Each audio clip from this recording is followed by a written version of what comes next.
آج ہر شخص اپنی سوچ اور فکر میں آزاد ہے، اور یہی آزادی ہمیں کافروں کا غلام در غلام بنائے چلی جا رہی ہے۔ تعلیمات اسلامی ہمارے اندر سے بالکل نکل چکی ہیں، اور اس کی جگہ اللہ کریم کے دشمنوں کی سوچ اور فکر نے لے لی ہے، جو غلامی اغیار کے آگے ہمیں سجدہ ریز کیے جا رہی ہے۔ امت مسلمہ کو آج سنجیدگی سے اس معاملے میں غور کرنا ہوگا، اپنے اسلاف سے ناطہ استوار کر کے ان کی روش کو اپنانا ہوگا۔ اس میں شک ہی نہیں کہ یہی امت مسلمہ کی منزل مقصود ہے۔ شریعت مطہرہ کے نفاذ کے بغیر کچھ بھی ممکن نہیں۔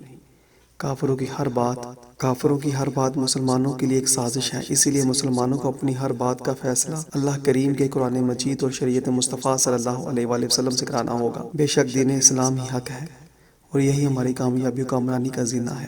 آج بھی اگر امت مسلمہ اپنے دین حق کے نفاذ کے لیے یکجا ہو جائے تو انشاءاللہ تعالیٰ وہ دن دور نہیں جب پوری دنیا پر پرچم اسلام کا جھنڈا لہرائے گا، انشاءاللہ۔